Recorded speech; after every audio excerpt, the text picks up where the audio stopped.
पूर्ण और बड़ी अंतर्राष्ट्रीय खबर की ओर आपको लिए चलते हैं। रूस यूक्रेन युद्ध को रोकने के लिए एक बार फिर सक्रियता बढ़ गई है और इस बार जिस प्लान पर आगे बढ़ने की बात आ रही है उससे यूक्रेन और यूरोप काफी घबराए हुए हैं।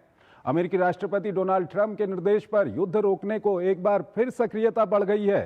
खबरों के अनुसार रूसी पक्ष भी इसमें सहयोग कर रहा है। इस सब के बीच सबसे बड़ा सवाल यह है कि अब किन शर्तों और परिस्थितियों में इस युद्ध को रोका जा सकता है। आइए आपको इस सिलसिले में एक रिपोर्ट दिखाते हैं और फिर इस पर अपने विशेषज्ञ मेहमान के साथ चर्चा करेंगे। कई प्रयासों में मात खाने के बाद अमेरिकी राष्ट्रपति डोनाल्ड ट्रंप यूक्रेन में नए सिरे से जंग रुकवाने के कार्य में जुट गए हैं। अमेरिकी सैन्य सचिव डैन डिस्क्रॉल समेत उच्च पदस्थ कई सैन्य अधिकारी शांति वार्ता में मदद के लिए यूक्रेन पहुंच गए हैं। बदली परिस्थिति में पिछले सप्ताह राष्ट्रपति ट्रंप ने उन्हें यूक्रेन के लिए विशेष प्रतिनिधि के रूप में नामित किया था। अब यूक्रेन मुद्दे के हल के लिए जिस नए प्रस्ताव की मीडिया में चर्चा चल रही है उससे यूक्रेन समेत पूरे यूरोप की नींद उड़ गई है। दावा किया जा रहा है कि करीब 4 साल से चल रहे युद्ध को खत्म कराने के लिए अमेरिका और रूस एक गुप्त योजना पर काम कर रहे हैं। रिपोर्ट्स में ट्रंप की इस योजना को लेकर दावा किया जा रहा है कि इसके तहत यूक्रेन को अपने बड़े इलाकों को रूस को सौंपना होगा।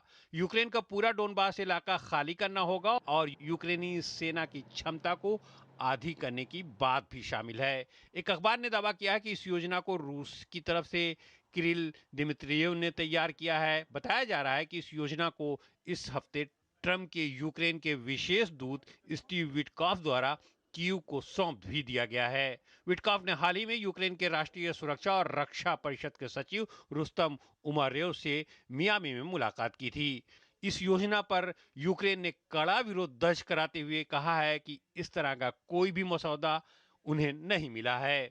ट्रंप का यह शांति प्रस्ताव 28 बिंदुओं पर आधारित है। इसमें यूक्रेन के डोनबास क्षेत्र को छोड़ने और सीमा पर सेना की संख्या घटाने के साथ ही हथियारों की कई प्रमुख श्रेणियों को भी त्यागना होगा। इसके साथ ही अमेरिका कीव को दी जाने वाली सहायता में कटौती करेगा। साथ ही यूक्रेन की जमीन पर विदेशी सैनिकों की तैनाती की भी अनुमति नहीं दी जाएगी। यूक्रेन को पश्चिमी देशों से मिलने वाले लंबी दूरी के हथियारों पर रोक लग जाएगी। अमेरिका और अन्य देश डोनबास और क्रीमिया को कानूनी रूप से रूस का हिस्सा मान सकते हैं। हालांकि यूक्रेन से ऐसा करने की मांग नहीं की जाएगी।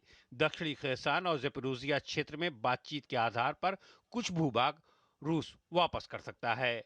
उधर ब्रसल्स में जुटे यूरोपीय नेताओं ने कहा है कि युद्ध समाप्त करने के लिए किसी भी योजना में यूक्रेन और यूरोप को साथ लिया जाना चाहिए। फ्रांस ने ट्रंप प्लान पर कड़ी प्रतिक्रिया देते हुए कहा है कि शांति का मतलब आत्मसमर्पण नहीं होता है। बेशक किसी भी योजना के कारगर होने के लिए यूक्रेन और यूरोपीय देशों का सहयोग जरूरी है, तो यह बात बिल्कुल स्पष्ट है। हालांकि रूस ने प्रस्ताव पर कोई आधिकारिक टिप्पणी करने से इनकार कर दिया है। रूस ने साफ कर दिया है कि वो अपनी पुरानी मांगों पर कायम है। रूस चाहता है कि यूक्रेन नाटो में शामिल ना हो और उन 4 क्षेत्रों से हट जाए जिस पर मॉस्को का फिलहाल कब्जा है। उधर ठंड के साथ यूक्रेन पर रूस का हमला भी तेज हो गया है। ताजा हमले में 26 लोगों की मौत हो गई है।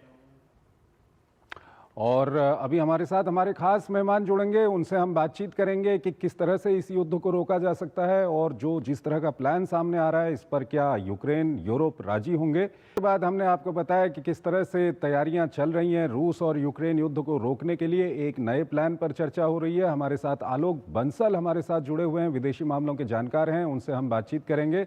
आलोक जी, बहुत बहुत स्वागत है आपका हमारे इस कार्यक्रम में। आलोक जी, ये जिस तरह की खबरें आ रही हैं कि अब एक नए प्लान पर चर्चा हो रही है रूस और यूक्रेन युद्ध रोकने के लिए और सक्रियता भी काफी बढ़ गई है, क्या कुछ कहेंगे? देखिए, जब से ट्रंप साहब राष्ट्रपति बने हैं उससे पहले उन्होंने कहा था कि मैं 48 घंटे के अंदर युद्ध रोक दूंगा। उसके बाद से उन्होंने हर तरीके की टेक्निक ट्राई की है, कभी रूस पर दबाव बनाना, कभी यूक्रेन पर दबाव बनाना, और इस तरीके के कई प्रपोजल्स उनके आते रहे हैं और कई बार ऐसा लगा है कि हम बिल्कुल शांति के करीब पहुंच गए हैं। अब देखते हैं ये जो उन्होंने 28 सूत्री शांति योजना बनाई है इसको कितना दोनों साइड मानती हैं, क्योंकि कई बार ऐसा लगा कि शांति हो रही है और शांति होते होते वो स्थिति नहीं मिल पाई है। तो देखते हैं, क्योंकि अमेरिका की जो कैपेसिटी है वो यूक्रेन पर दबाव बनाने की तो है, पर रूस पर वो उचित दबाव नहीं बना पा रहा है।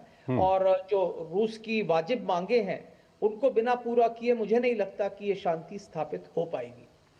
आलोक जी, मीडिया के जरिए ये बातें सामने आ रही हैं, जो बैक चैनल रूस और अमेरिका के बीच में बातचीत चल रही है। पिछली बार जो एक तरह का प्रस्ताव रखा गया था कि जो प्रेजेंट लाइन है, लाइन ऑफ वॉर है, वहीं पर सीज फायर कर लिया जाए, लेकिन रूस नहीं माना था उसको।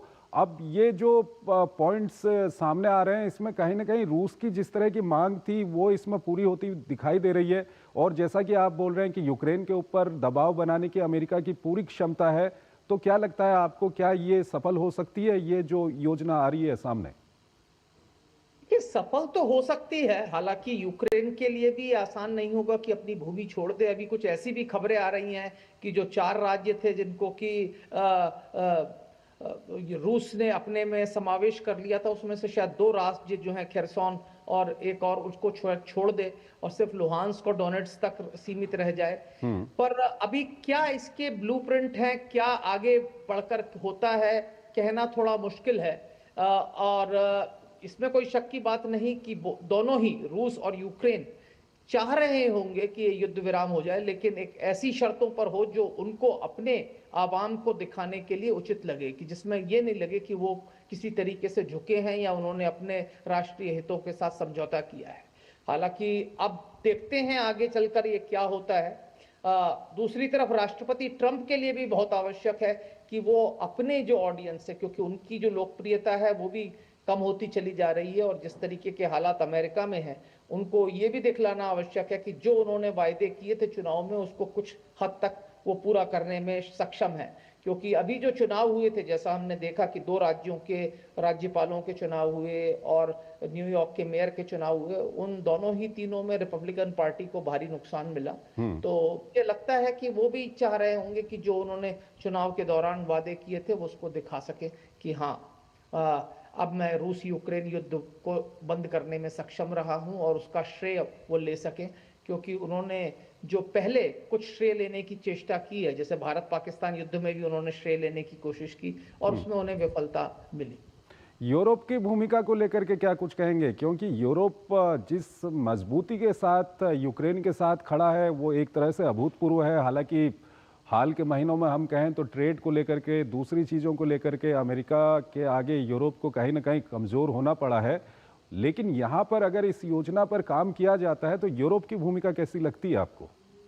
देखिए, यूरोप के राष्ट्रों को लगता है कि अगर आज यूक्रेन के ऊपर रूस का कब्जा हो जाता है, ये यूक्रेन की भूमि पर, तो आगे चलकर उनके ऊपर भी हमला होगा। विशेषकर वो राज्य जो कि रूस की सीमा से सटे हुए हैं या रूस के आसपास हैं, जैसे पोलैंड हो गया जो यूक्रेन से सटा हुआ है, या जो पुराने बाल्टिक गणराज्य हैं जैसे लिथुआनिया, लैटविया, एस्टोनिया। तो कई राज्यों में कुछ घबराहट है, और इसी कारण यूरोप के राष्ट्रों ने पूरी कोशिश की है कि अमेरिका के समर्थन जो है कम होने के बाद जो भी यूक्रेन की सैन्य सामग्री की कमी हो उसको पूरा करने में वो पूरी कोशिश करें। लेकिन साथ ही साथ हमने ये देखा कि जब अमेरिका के साथ व्यापार समझौते की बात हुई तो यूरोपीय राष्ट्रों ने चुपचाप अमेरिका की बात मान ली और दब गए और समझौते पर वो दस्तखत कर लिए जो अमेरिका के हित में थे। उन्होंने अपने जो कुछ हित थे उनके साथ कॉम्प्रोमाइज किया और अमेरिका की शर्तों को काफी हद तक मान लिए। ठीक है, आलोक जी हमारे साथ बने रहिएगा। एक और महत्वपूर्ण खबर है, उस पर अभी हम बातचीत करेंगे। हमको यहाँ पर एक छोटा सा ब्रेक लेना है, एक छोटा सा ब्रेक लेते हैं।